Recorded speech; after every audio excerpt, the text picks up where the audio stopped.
초대교회 시대에 예수님을 주님으로 믿기는 하지만 몸을 가진 분으로 역사적인 탄생을 하셨다는 사실을 믿지 않는 사람들이 있었습니다.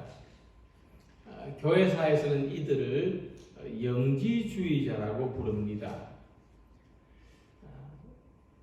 이들은 사람의 몸을 속되고 더러운 것으로 생각했기 때문에 거룩하신 주님이 어떻게 사람의 몸으로 태어나실 수가 있는지 믿을 수가 없었기 때문입니다.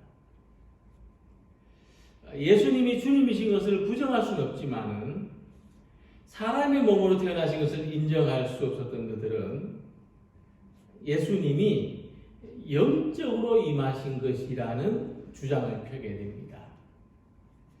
예수님께서 몸을 가지신 것은 진짜가 아니라 가짜로 그렇게 보이신 것이다 하는 뜻입니다.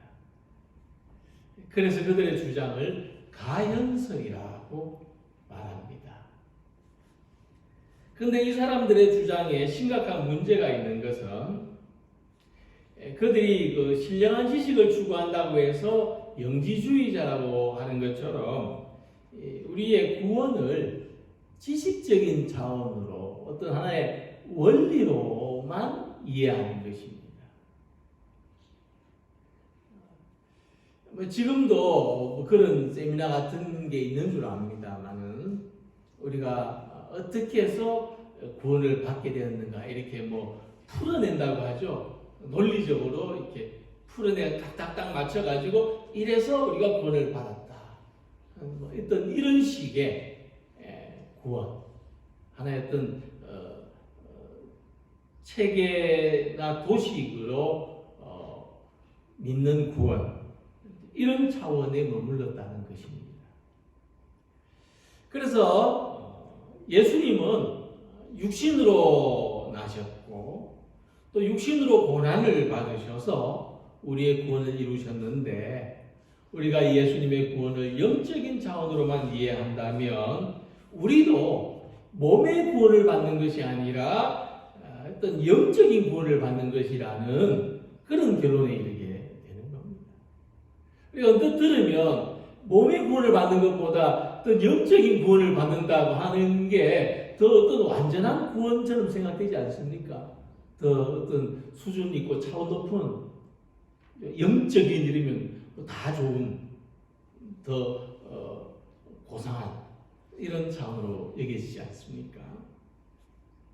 그런데 가장 결정적으로 뭐냐면 그럼 우리는 몸의 부활을 하는 것이 아니라 영혼만 천국에 간다고 믿는 것과 다를 바 없는 겁니다. 이것은 헬라인들의 신앙이고 이건 또 더 올라가면 이집트인들의 신앙이고 그런 거죠. 그래서 우리의 구원은 우리가 구원받았다는 것은 어떤 그 영적인 차원에만 국한되거나 추상적인 것이 아닙니다.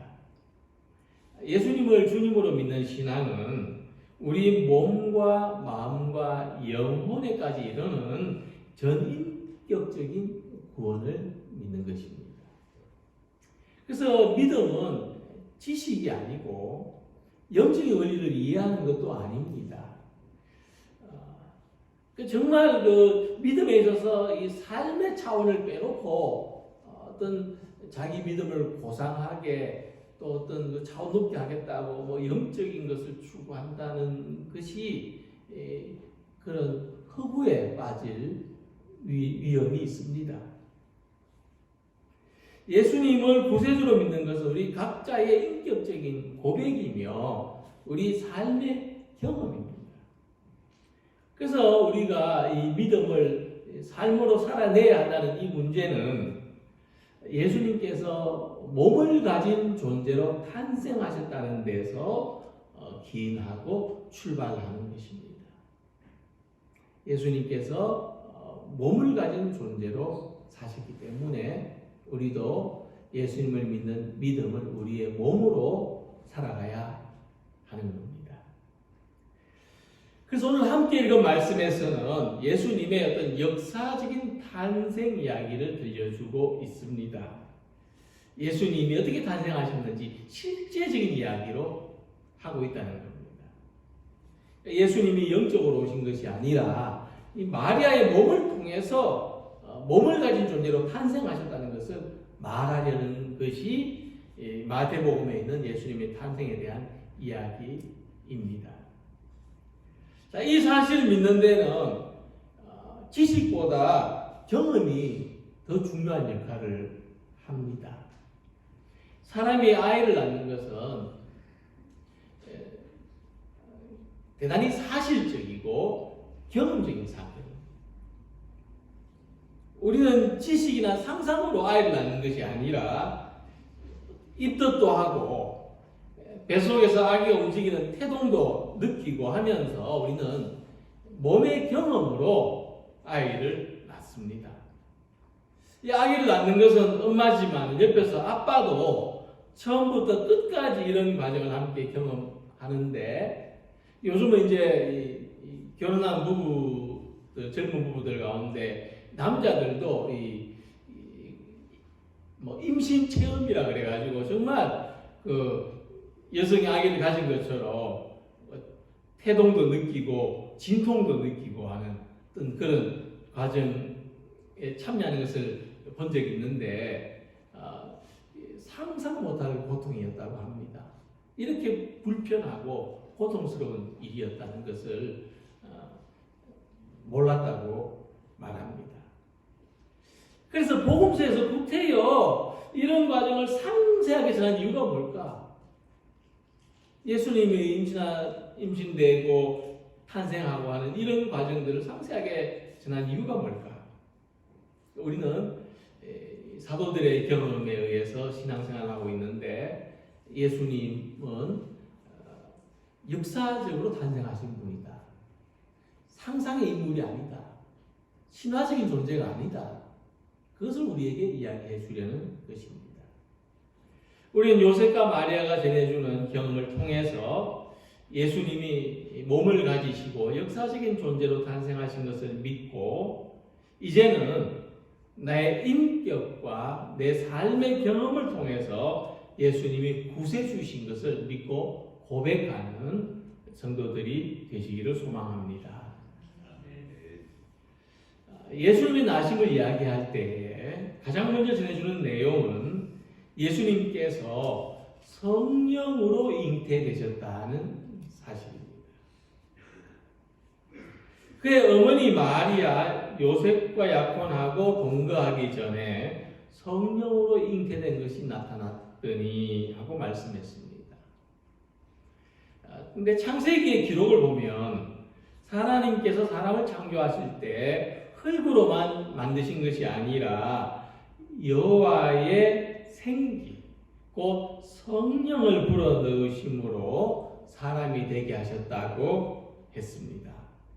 창세기 2장 7절 말씀에 보시면 여호와 하나님이 땅의 흙으로 사람을 지으시고 생기를 그 코에 불어넣으시니 사람이 생명이 된지라, 이렇게 말씀했습니다. 이처럼 예수님께서 성령으로 잉태되셨다는 것은 예수님의 탄생이 사람과 사람의 관계에서 탄생하신 것이 아니라 하나님의 초자연적인 능력에 의해서 잉태되고 탄생하셨다는 것을 말합니다. 예수님은 요셉에 의해서 잉태되지 않았다는 것입니다. 자, 이 사실에 대해서 요셉은 어떻게 반응을 했는가 보면 19절에 요셉은 이것을 드러내지 않고 가만히 끊고자 했다고 했습니다. 마리아가 성령으로 예수를 잉태한 것은 요셉이 받아들일 수가 없었고, 자신은 이 상황에서 도망가고 싶을 만큼 대단히 당황스러운 상황을 맞이했다는 것입니다. 그런데 19절에서 보면 이런 요셉을, 마리아와 파혼하려고 했던 요셉을 의로운 사람이라고 했습니다.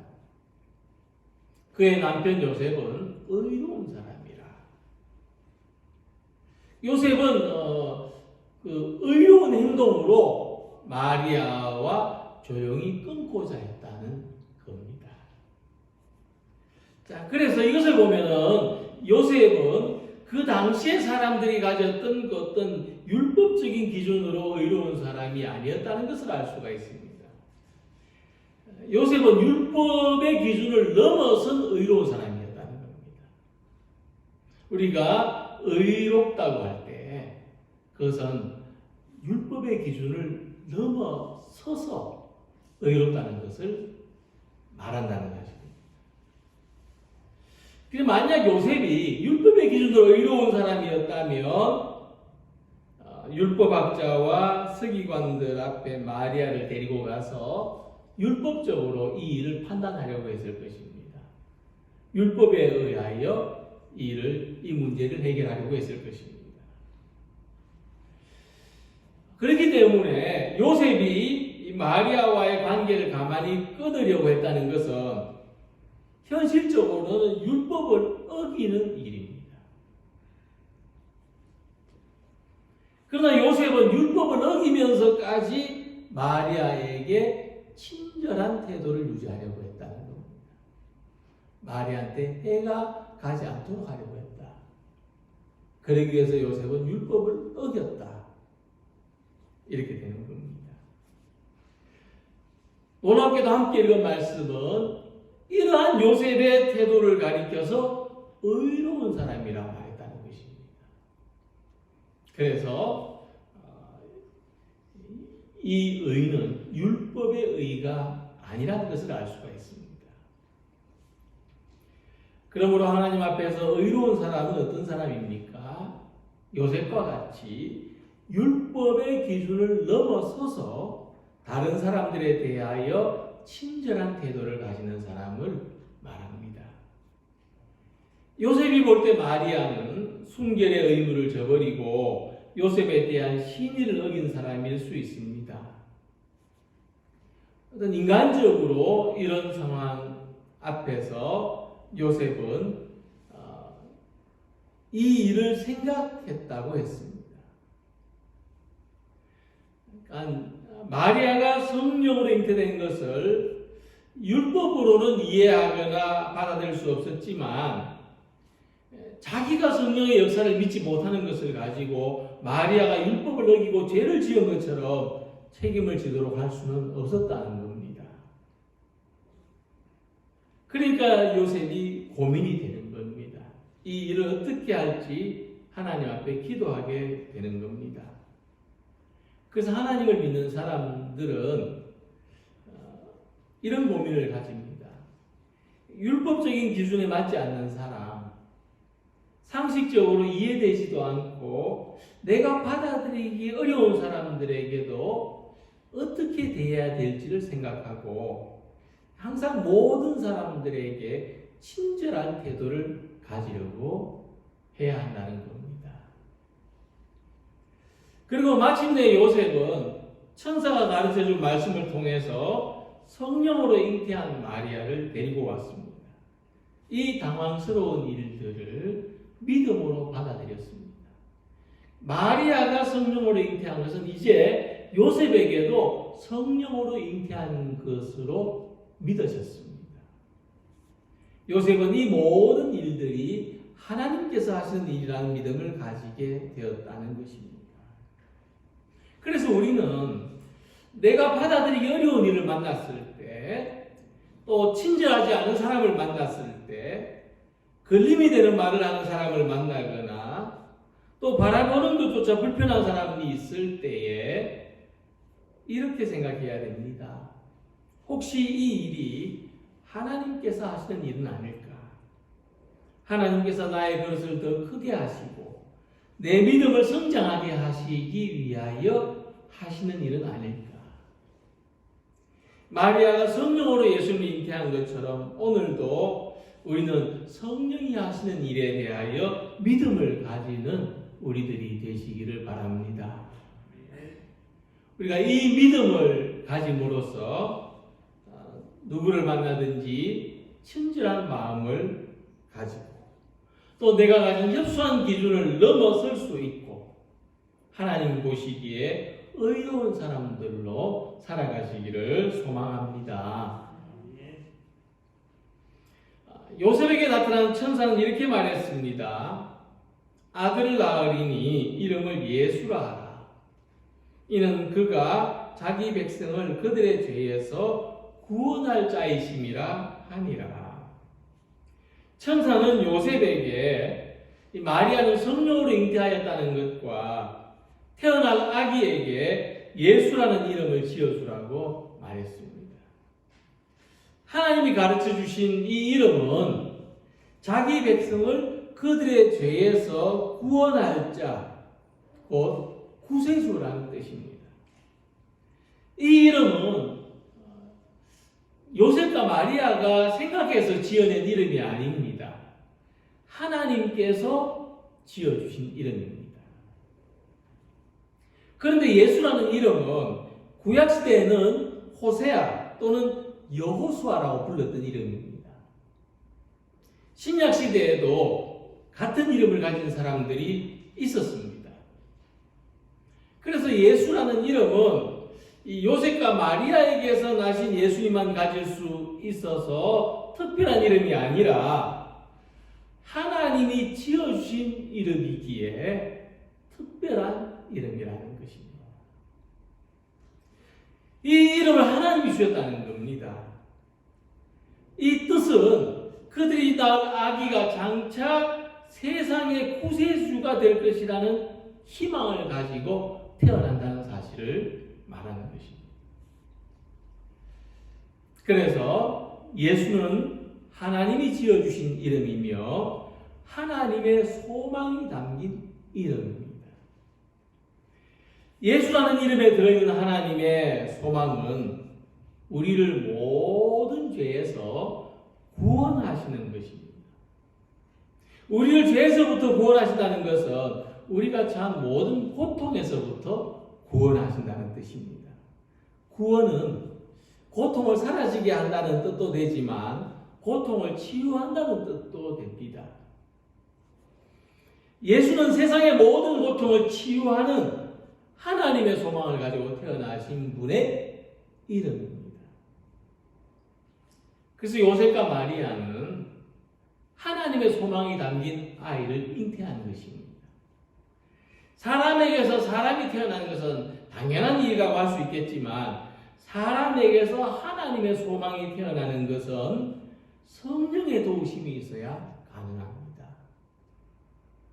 그러므로 우리가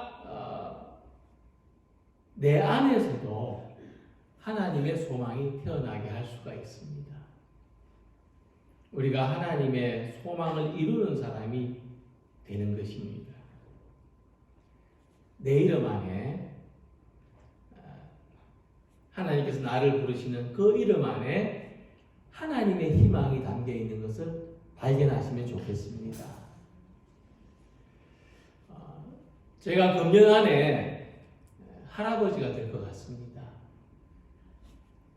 최근에 이상한 꿈을 꾼 게 없느냐고 자꾸 물어보길래 그렇지 않아도 생각나는 게 있어서 얼마 전에 돼지한테 물리는 꿈을 꾸었거든요. 그러니까 좋은 태몽이라고 좋아하더라고요. 그리고 또 며칠 전에는 사위 성씨가 기억하실지 모르겠는데 조가인데 이름 짓기가 참 어렵다면서 아들이면 이런 이름 어떠냐, 딸이면 또 저런 이름이 어떠냐 자꾸 물어봅니다. 이런 모습을 보면서 사람은 자식을 낳는 게 아니고 희망을 낳는 거구나 하는 말이 더 와닿습니다. 그래서 더 큰 희망이 있으면 좋겠다 싶어서 태몽도 좋고 뭐 이름이 좋은 것도 좋은데 그보다 태어날 아기가 진짜 좋은 사람으로 성장하고 또 좋은 신앙인으로 자랄 수 있도록 부모가 좀 기도도 하고 부모가 좀 공부도 하면 좋겠다, 그렇게 아내와 같이 말해줬습니다. 아이 하나를 키우려면 온 마을이 필요하다는 아프리카 속담이 있습니다. 그러니까 교육도 필요하고 삶의 좋은 모범도 필요하고 또 신앙과 기도가 필요하고 모든 사람이 또 사랑해주고 그렇게 해야 한다는 말입니다. 요셉과 마리아는 예수님의 몸으로 나심을 위해서 하나님이 선택하셨고 그들은 기꺼이 하나님께 쓰임을 받은 사람들입니다. 하나님의 소망이 그들을 통해서 이루어질 수 있기를 믿음으로 고백한 사람들입니다. 이처럼 하나님이 계획하시는 모든 일들은 우리의 믿음을 통해서, 나의 믿음을 통해서 이루어집니다. 하나님이 지금 세상을 향하여 소망하시는 모든 일들은 나를 통해서 이루어지지 나를 제외시켜 놓고 이루어지는 법이 없습니다. 그것은 우리 안에서 역사하시는 성령의 일하심을 통하여 이루어지는 것입니다. 요셉과 마리아처럼 성령이 역사하시는 사람이 되시기를 소망합니다. 우리의 삶이 이 세상의 모든 고통을 치유하시는 하나님의 소망에 응답하고 쓰임받는 삶이 되시기를 바랍니다. 요셉이 마리아에게 친절했던 것처럼 또 우리도 우리가 좋아하는 사람들에게 친절한 것처럼 우리가 만나는 모든 사람들에게도 친절한 성도가 되고 축복하는 성도가 되어서 우리들로 인하여 세상의 위로를 받고 기쁨을 얻어서 그들도 하나님의 치유를 경험하는 그런 우리의 삶이 되시기를 소망합니다. 천사는 이 모든 일이 우연이 아니라는 사실을 요셉에게 전해주었습니다. 하나님의 계획이 있으셨고 또 선지자를 통해서 미리 알려주셨다는 것입니다. 보라, 처녀가 잉태하여 아들을 낳을 것이요 그의 이름은 임마누엘이라 하리라 하셨으니 이를 번역한즉 하나님이 우리와 함께 계시다 함이라. 이 예수님의 잉태는 하나님이 우리와 함께 하시는 증거, 선지자들 통해서 말씀하신 임마누엘의 예언이 완성된 결과라는 것입니다. 이 말씀을 볼 때 예수님을 믿는 의미가 무엇입니까? 우리가 구원받았다는 게 무슨 이야기인가? 중요한 사실 한 가지를 발견할 수 있는데 바로 그것은 뭐냐면 하나님이 나와 함께 하신다. 하나님이 우리와 함께 하신다. 이것을 믿는 것이 구원을 믿는 것입니다. 이것을 믿는 것이 예수를 믿는 것입니다. 우리가 바라는 모든 구원은 그게 뭐든지 간에 우리가 구원으로 생각하는 모든 것은 하나님이 나와 함께 하신다는 사실에 기반합니다. 그래서 우리가 어떤 곤란한 일을 만나더라도 하나님이 나를 버리지 않으시고 나와 함께 하신다는 것을 굳게 믿는다면 하나님의 구원은 우리와 가장 가까이에 있는 것입니다.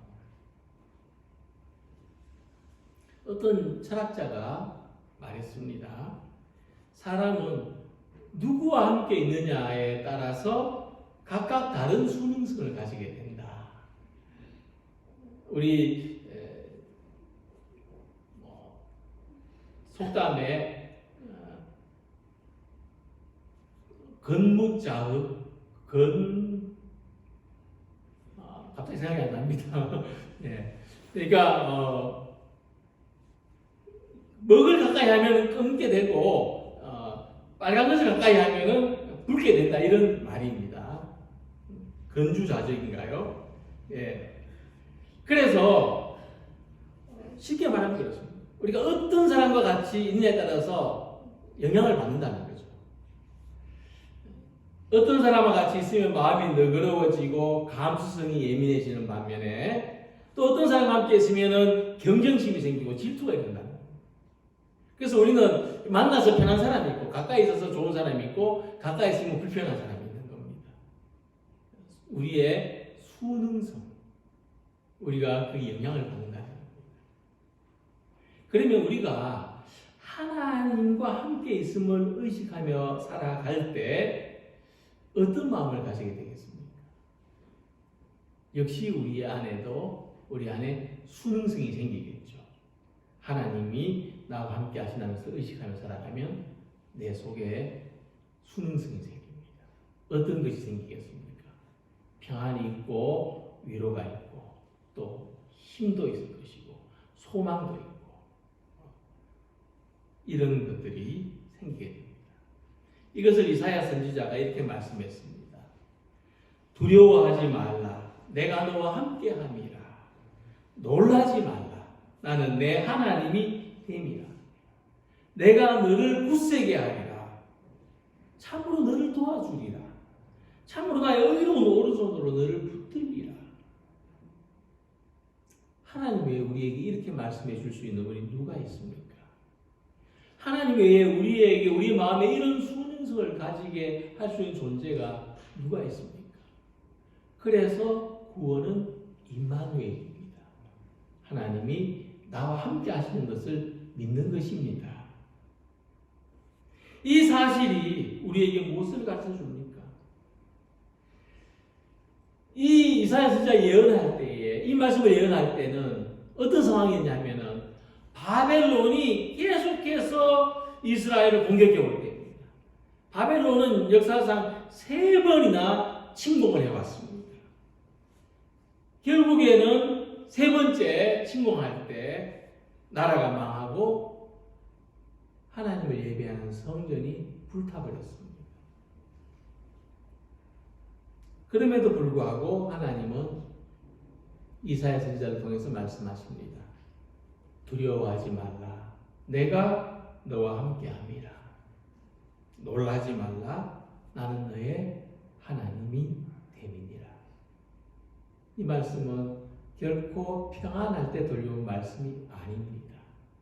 모든 것이 흔들릴 때, 모든 것이 무너져 내릴 때 들려온 임마누엘의 말씀입니다.